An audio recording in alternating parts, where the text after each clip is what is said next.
what inspired you to take your advocacy to the international stage?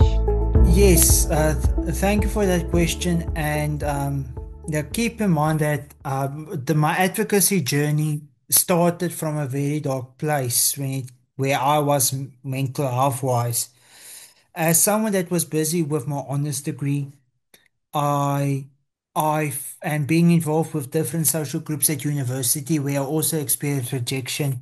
I tried to commit suicide because I felt that the university or the general society was not fit for a autistic person like me.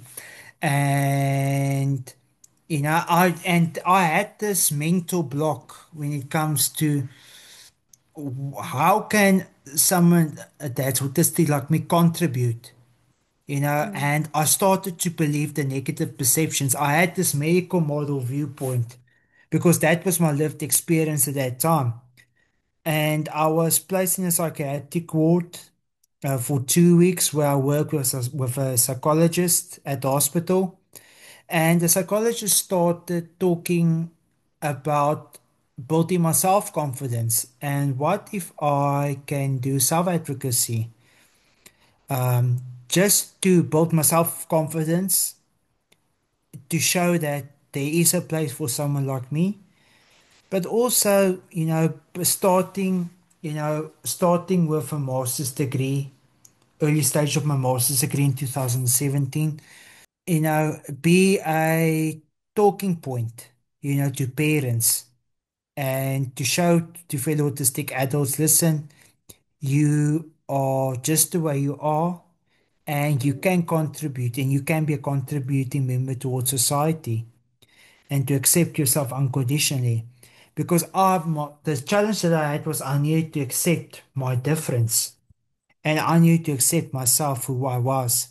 I needed to accept my autism diagnosis. mm, So I started speaking in front of two parents, and that gave me a lot of satisfaction. And then later I was invited to speak in front of the Gauteng Department of Education, which was also a fascinating experience talking to parents and self-advocates and teachers.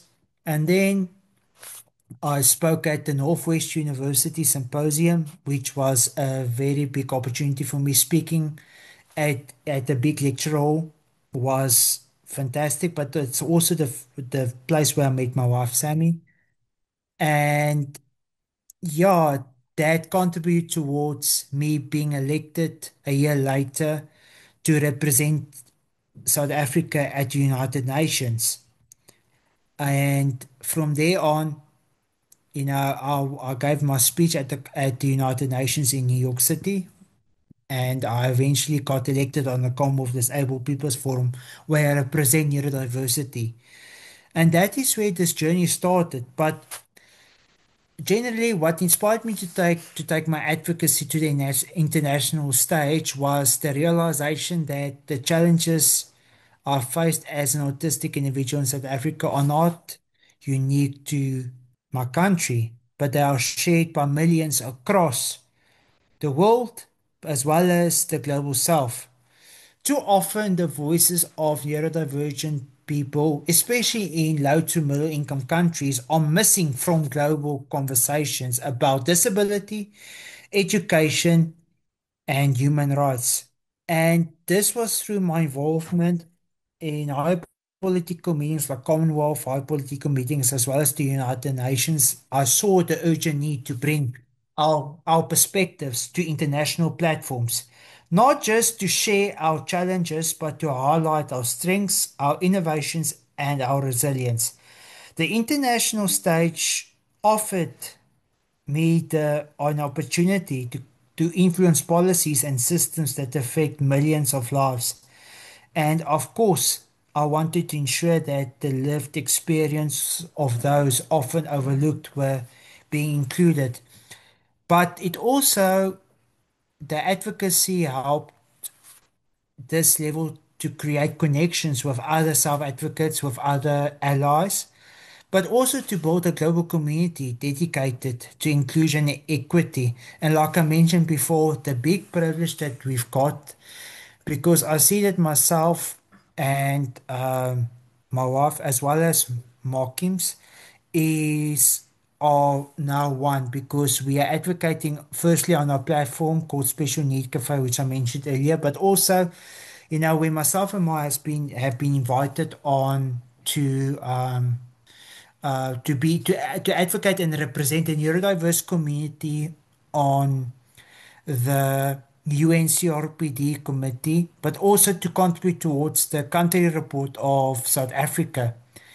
We helped to build a global community dedicated to inclusion and equity that will benefit the presence of neurodiversity in South Africa on a higher political level, and also to allow the neurodivergent individuals are included in policy level and not underrepresented, because it allows us to challenge dominant narratives that's shaped by you know different countries, the global north, and to push for approaches that are culturally relevant and contextually appropriate for diverse communities.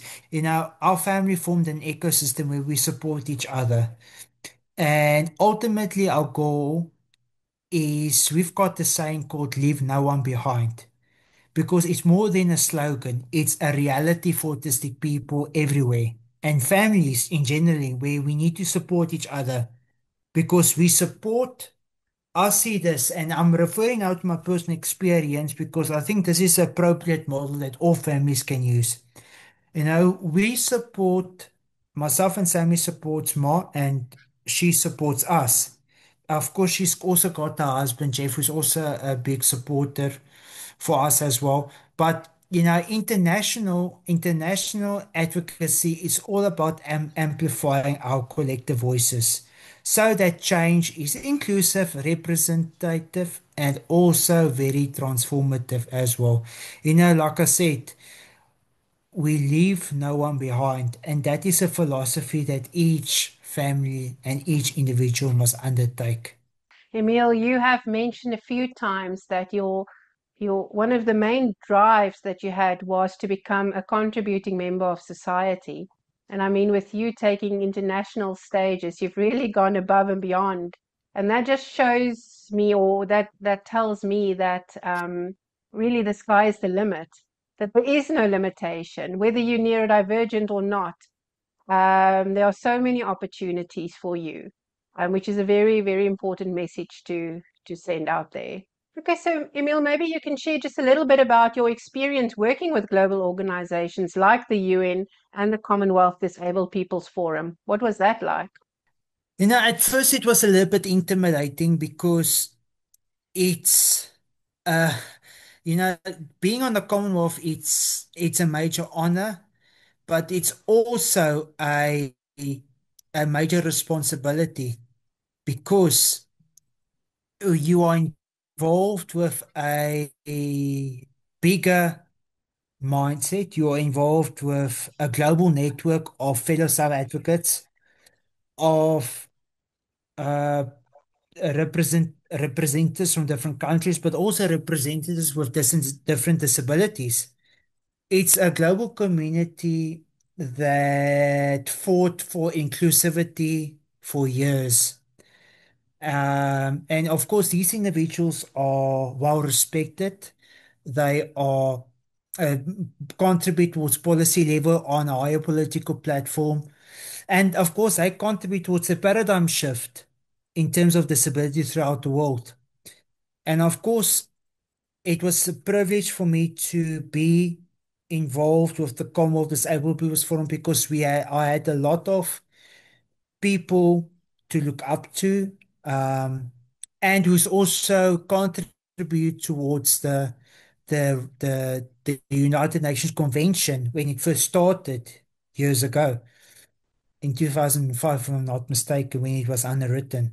South Africa underwritten in 2007, but when it started, when it was accepted in the United Nations building, and to be able to be on the level of fellow South advocates was a major adaptation, and it took me years as well. And what I finally realized is that Although I do not have that experience when I first started, I could contribute in my own unique way when it comes to underrepresented groups and especially neurodiversity.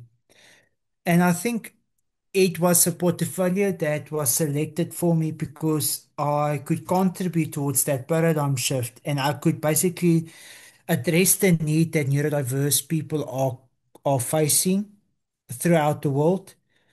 And when you look specifically to Commonwealth countries, we are experiencing a major gap in those fields and also getting opportunities on higher political level to attend United Nations meetings and also attend Commonwealth Heads of Government meetings where you meet fellow leaders, presidents, etc.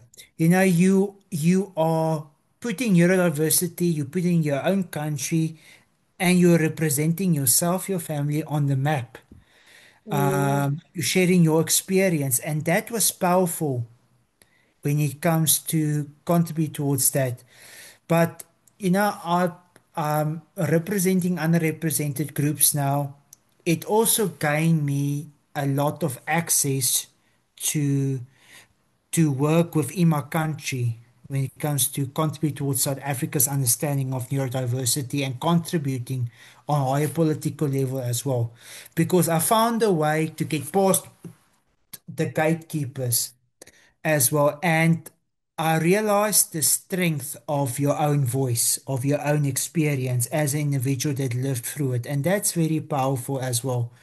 mhm, Because throughout the years, when I started with advocacy, I would say that I was dependent on different organizations to give you opportunity with the greatest of respects, but I wanted to prove to myself that that there's power in my own voice too, sure. and therefore creating our own platforms and doing advocacy, and also doing advocacy on social media also helped a lot with getting the word out, and of course it improved my own self-confidence as well. But for my own mental health wise, it helped me to accept myself unconditionally. And one of the things that I'm very grateful for, look, advocacy created a lot of opportunities for me. It helped me to travel the world with my family, speaking in front of crowds, meeting influential people, doing advocacy on a broader context. But it led me to my wife, Sammy, and it helped me to my wife Sammy, and also uh, with Markim, it helped me to meet Markim, and it helped me to build our own ecosystem of family, and that Mhm. is the main contribute which I'm forever grateful for. And that's the main thing that I would take out from this is the fact that advocacy created a lot of opportunities as well. And of course, when you look particularly at where I'm currently going, look, I see my journey as being continuous. As the president of RCDL, of course, my advocacy also contributed to becoming the president of RCDL because I I'm a self-advocate, but I'm coming from an under-resourced region. I'm coming from a low to middle income country that where in which we need to also contribute towards the paradigm shift. And Yeah. that brings a unique voice towards it. And to especially the lived experiences as a neurodiverse person in South Africa, but also with a lived experience, but also speaking from a cultural perspective that the global north rarely understands. Now, that also gave me a lot of opportunities. Being a postdoctoral fellow um, contribute towards me adapting, but also me contributing towards the paradigm shift and also help me with my research. It complements each other. And yeah, and for me, that is the most important aspect. So it gave me a lot of exposure. It gave me where I'm currently, and I'm very grateful for as well. But most importantly, it helped to contribute towards my own mental health. And that is very powerful itself. Absolutely. Emil, we have now talked about your life experience in terms of your schooling years and your further education and your advocacy journey. And you have mentioned that part of this journey was meeting your wife, Sammy. So, how has your personal relationship with Sammy influenced your perspective on autism and advocacy? Myself and Sammy's relationship is deeply enriched both personally, but also understanding what true advocacy means, understanding neurodiversity. Keep in mind that Sammy is also autistic dyslexic, and although we are on different levels on neurodiversity, we are complementing each other on different avenues. And our relationship is based on understanding, shared language, acceptance of each other's differences, and being with someone you experience the world in similar yet unique ways has helped both of us reflect deeply on the neurodiversity or diversity rather that exists within ourselves. And we are blessed and very fortunate to have more support, because she's a key figure, she's a key support figure of us. She's a carer as well, but she's there continuously as well. And like I said, we are an ecosystem where we support each other on different avenues. But you know, being talking about Sammy now, I've come to appreciate that everyday realities that often don't make it into policy papers or academic articles. Things like navigating social events, understanding emotional expression, and supporting each other through sensory overload, or just communicating without pressure. That's my reflection of true love and unconditional acceptance. Because it's not about fixing each other, it's about honoring each other's ways of being and reasonably accommodating each other as well.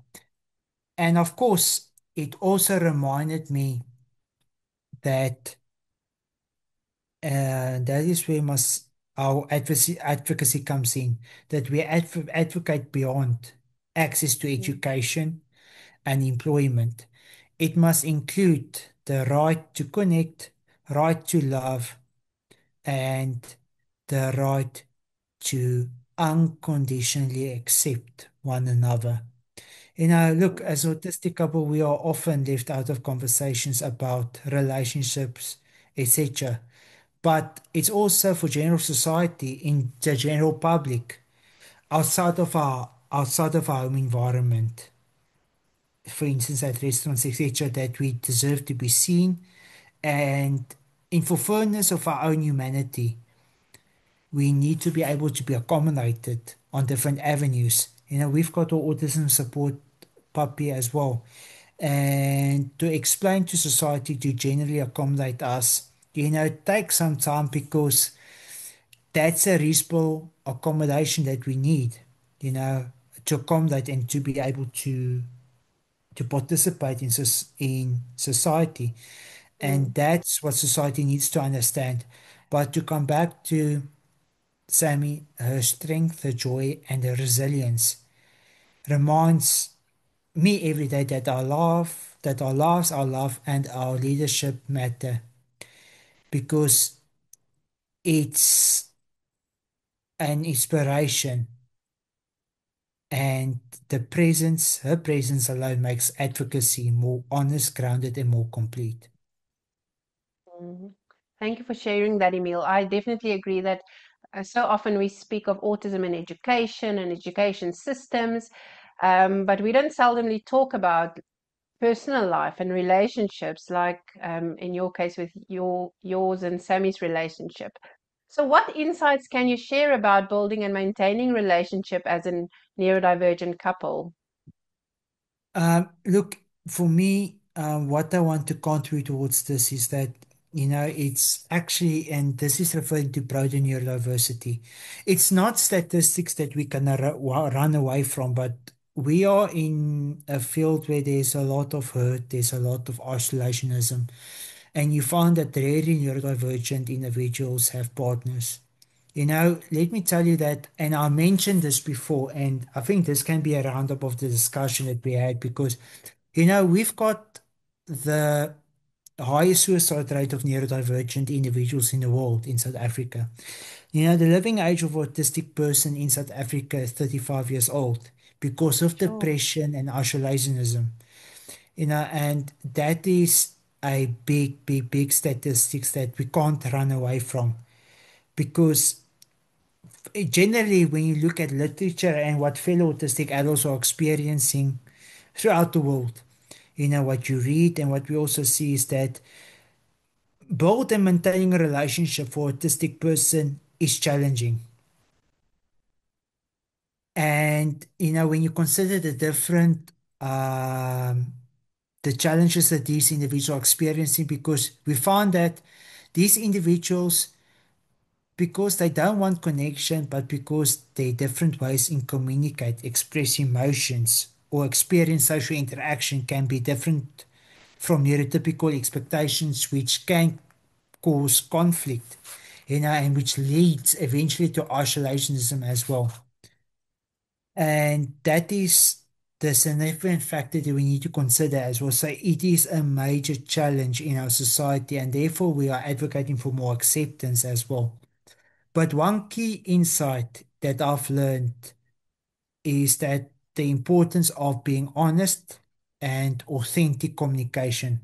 I often Mm. use, for instance, when I talk to myself, when I talk about myself, apologies, is that I often use scripts, visual tools, or written communication to express myself clearly. That doesn't make our relationship less genuine. For instance, Sammy makes use of an iPhone because she can't read and write. And her communication is not less genuine because it makes them more accessible. And I've realized that what matters is not how we connect, but that we connect in ways that feel safe and respectful for both of us. That's key. Another thing is insight on the value of routine and predictability in a relationship. Many of us thrive on our relationship to have structure. Um, Regular check-ins, shared rituals, or even understanding each other's sensory limits. It's okay to say, I need quiet time or I don't do well in crowded spaces because that's honesty that creates trust. And generally, when you think about the support that we have, from our, we are accommodating each other on different avenues as well. And that regular check-ins also helps us to make sure that that all of us are accommodated as well because you need it. You need to feel supported. You need to feel also that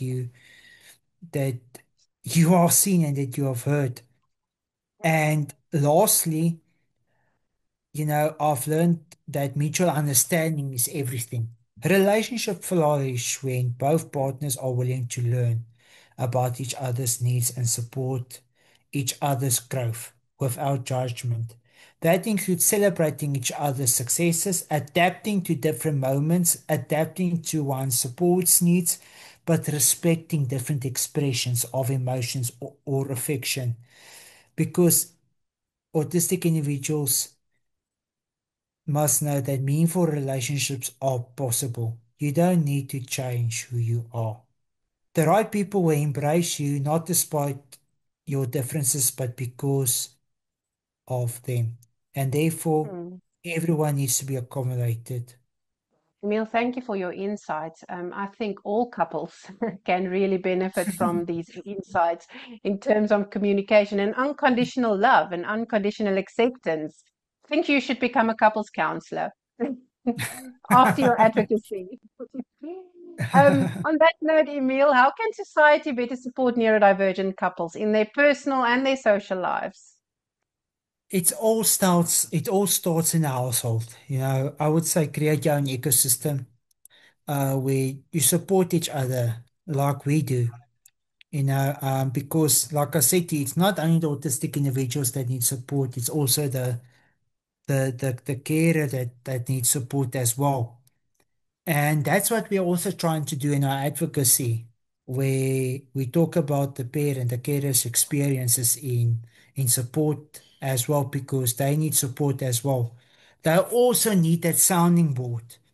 So society can better support neurodivergent couples by first recognizing that they exist and that relationships are valid, meaningful, and deserving of the same respect and support each other.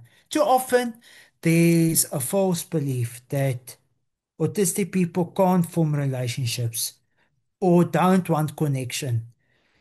That myth needs to be immediately dismantled. Neurodivergent people love deeply. Once that personal connection is being made and that trust is created, it's always it's always worthwhile. And neurodivergent people, we just express it in different ways, our emotions in different ways, and might not always fit conventional expectations. Our relationship might look different, but they are built on trust, understanding, and shared experience. I would say support firstly begins with representation. We need to see neurodivergent couples in general reflected in media, education, and policy, not as exceptions or miracles, but as form part of the normal human experience. And of course, mental health and relationship support services must be adapted too. You know, we need society, general society, counselors, therapists, I would say that need to work together and need to be trained to understand neurodivergence so that they can often affirm support that respects both individuals' communication styles and sensory needs, and also that community that is welcoming, friends, families, social spaces that are inclusive, sensory considerate, and free of judgment. Neurodivergent couples deserve to enjoy friendships, community, and celebration just like anyone else. Invite them to participate in different events. Support is not about fixing them. Mhm. It's about making society more accepting, adaptable, and inclusive of all forms of connection. It's the heartbeat of advocacy. And therefore, like I said to you, the carer and the parent can also refer to that category as the heartbeat because they know the individual better than anyone. And when empowered, they can be powerful agents of change within general society. Emil, can you maybe give us some practical steps that educators can take to support neurodivergent learners in the classroom? It's all about making sure that these students need to belong and also at meeting that student on their level. When I was an educator or still an educator at school, I made the suggestion that teachers need to learn or need to acknowledge the United Nations Convention on the Rights of Persons with Disabilities, as well as the White Paper 6 and the General White Paper. And to learn that. And the reason why I'm saying this is because that white paper specifically tells you on the importance of reasonable accommodation, how to accommodate that individual. So, first of all, I would say that understanding that that individual or that student has got specific reasonable accommodation, different in their different ways, but they need to be supported on their different Mm, avenues, whether it's psychosocial, whether it's sensory, whether it's communicative as well, because that if that student is accommodated, then that student will thrive. Remember, autistic students or autistic individual in general wants to learn. They want to contribute towards society. And therefore, it is very important that we accommodate them.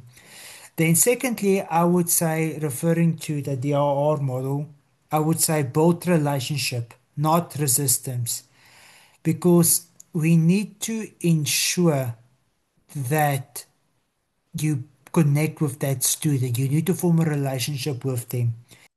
That student needs trust, and that student needs to know that you understand their needs and that you're willing to accommodate them. And the only way you can do it is basically by forming a relationship with that student on the unique avenues and also ensuring that you focus on building that relationship that is positive, um, and not negative. And the third thing that I would say is focus on the student's strengths. For instance, as a teacher, and I would say, and therefore you need to work with the parent as well, because parents need to have teachers to see the child's unique talents, passions, and potential. This shifts the conversation from problems, challenges to possibilities, and encourages a more holistic approach to support. And I still believe that neurodivergent students are the best are also authentic advocates for themselves, meaning that they need to be brought into conversations on how they can be accommodated. For instance, a non-speaking autistic student can still express their preferences in needs in creative ways. Center their voice is empowering for them and for the teacher as well, who supports them as well. And it's all about your body language as a teacher. You need to be able to be open. You need to show that student. This is where trust comes in, that you're willing to accommodate them. Because remember, referring to the brain development of an autistic student, they pick up on the slightest noise, the slightest emotional response, the slightest body movement as well. And therefore, it's important for you to have an open a body expression that is accommodative and warm as well, because autistic students want to feel safe in your presence. And then, find unique ways of accommodating the student, creative ways, using technology, making lessons fun, focusing on the student's strengths. That's all different avenues that we can do to accommodate the student, to keep their attention, but also making sure that they feel comfortable in your presence as a teacher. Forming that relationship of trust, that is very important. Forming that connection. Find innovative ways to accommodate the students, even in their own diverse ways of doing stuff. I found specifically when I was working in the education sector, there is ways in which you can accommodate the student, but it's based on your own attitude, your own preferences, but also based on your own openness to accommodate them. In what extent can you go out of your comfort zone to accommodate them? And unfortunately, as a teacher, like I said to you, you are 24/7 in this. As a school, you're 24/7 in this. It's not I would say, a 7 to 3 o'clock job. You need to ensure that you support the families as well. So I would say find your support network where you can support the family, the parent, connect with the parents, join support groups, do training sessions to all staff, and offer guidance. Like I said, you don't have to do it alone. And as a teacher, you also need to be supported. So I would finally say, trust your own instincts. If something doesn't feel right, speak up. If you are if you're struggling as a teacher, push for solutions. And remember, the fact that you're working with the students shows that you're a very special person. And that shows in the child's functional ability and the fact that that child is forming that connection with you. Remember, a teacher also opens doors for that student, and that's very important. Emil, I'm so happy to hear that you have just echoed all the points that I tried to bring across in my inclusivity course. So it's very nice to hear that we speak the same language when it comes to support for neurodivergent learners and teacher training. My next question would be, how can parents effectively advocate for their autistic children within the education system? You've said earlier Look, I that think, we should yes. embrace parents. How can we do that? Yes, thank you for that, and apologies for interrupting you as well, because I think it's about the same thing. So I would firstly say, understand that your child has human rights. Learn about disability and education, the white paper six, what is responsible accommodation, what is the different challenges that the student or that the individual is experiencing, the child is experiencing on different avenues, psychosocial, emotional, sensory wise. What is your child's needs? What is your child's needs? What is your child entitled to? What schools are required to what schools are required to provide the necessary assessments of support and accommodations. Remember one thing, knowledge is power in navigating support systems. And the thing is that what we tend to do, what we underestimate, is that parents do not necessarily document everything which they need to, because they need to keep record of meetings, support plans, assessments, and any communication with the school.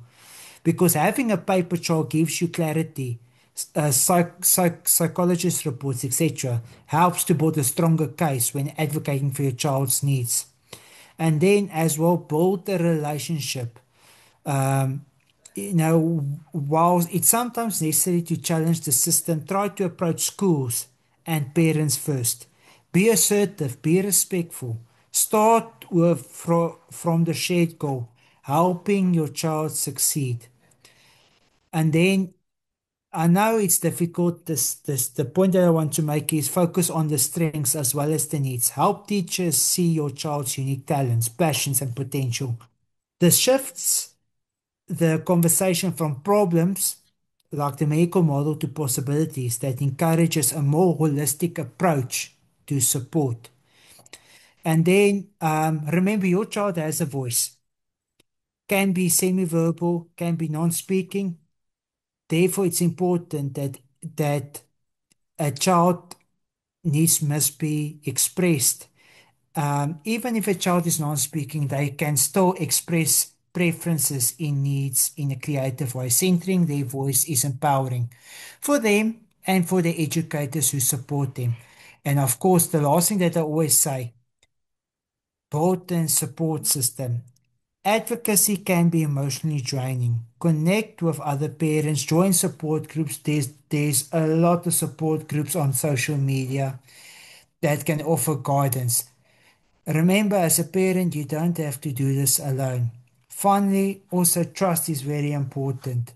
If something doesn't feel right, speak up. If a child is struggling, push for solutions. And remember, the fact that that you are advocating for your child's necessary needs is very important. You are not just speaking for your child, but you're opening doors for them too. Absolutely. And I think, Emil, it's fair to say that the same applies to the community in terms of support for neurodivergent individuals as it is for teachers and parents. Yeah, unfortunately, when it comes to society as well, look, you've got people with a personal connection that can understand better. You've got people. Look, there's general awareness that improves the understanding of autism in general, but there's still a long way to go, and we also need to keep in mind to support the family as well as the individuals themselves in order for them to be able to contribute towards society, I mean, for and to enjoy pref the preferences of society. A few last closing thoughts. Looking ahead, what are your hopes for the future of neurodiversity and inclusivity? My hope. for future of neurodiversity and inclusion is that we move beyond awareness to action, accountability, and authentic belonging. I dream of a world where being neurodivergent is no longer seen as something to hide or overcome, but something to embrace. A different way of thinking, feeling, and contributing to society, where children are not taught to fit in, but are taught to take pride in who they are, where differences is not just being accommodated, but celebrated. I hope that systems in the education sector, employment, healthcare, and public life are redesigned from the ground up with neurodivergent people on the table. Like in South Africa, for instance, where we have the national dialogue that the president is advocating for, that they want to host, have a neurodivergent voice there. Have let neurodivergent people form part of the presidential working groups, contribute towards policy development at different institutions, in the workplace, etc., in general society. Because neurodivergent people, autistic people, they are not tokens or case studies, but they are co-creators, leaders, and experts in their own fields. I want to see more representation. We want to see more representation as well. Non-speaking individuals of autistic adults, neurodivergent people from different races, different cultures, different identities. They need to be included, from different regions. True Mm, inclusion is global and intersectional. We need to accommodate them. It is part of human rights. It's part of their identity and must be mm. accepted. It is society's responsibility to make sure that these individuals are seen and heard, even if there's a non-speaking individual at the conference that wants to be accommodated, that needs to be accommodated as well. It's not a question of not knowing that that individual is there. It's all about taking responsibility and accommodating that individual as well, because we are communicating in different avenues. It's about telling that person that they are not invited to sit at the table, they are belonging at that table. And to end off, most of all, I hope for the future where no child grows feeling broken, isolated, or invisible, because they will see themselves reflected in their schools, communities, and leaders. Inclusion is not a favor, it's a right. And my hope is that this truth guides everything that we do for future possibilities. I share that hope with you, Emil. Are there any resources or organizations you recommend for those seeking to learn more or get involved? I would ask parents to join our social group, join our Facebook group called the Special Need Cafe. Special KNEID Cafe. It's a social group where our family shares our stories. So yeah, so I would say that, but also, there's a lot of resources available on social media, but also in general society. You've got organizations that are training, non-profit organizations that trains organizations on neurodiversity. And we've got schools that are also open to accommodate students as well. Your school does fantastic work. And I'm sure this podcast will also go as wide as possible. Look, Absolutely. I must say that we are currently in a situation where there's a lot of media available, where people share their stories. There's a lot of press available as well. And by simply Googling, it's really important to understand the context, the place, and also the perspectives from where these sources were being published, because that will be for me to be the important aspect when it comes to accommodating as well. But yeah, please follow us, and yeah, together we are stronger. Well, Emil, thank you very much for today and for sharing your personal, professional journey, all the difficulties that you face, but also all your success stories. It really is a story of hope, but a realistic one, an authentic one. So thank you very much. And I'm looking forward to more collaborations in future. No, thank you very much. I really appreciate it. Thank you. Well, thank you for joining us on this insightful journey with Dr. Emil Gous. His story really is a powerful reminder of the strength found in difference and the importance of creating spaces where every voice is heard and valued. If today's episode resonated with you, please share it and continue with conversations in your own circles. As Dr. Emil said, your own voice has power. Together we can really build one story at a time.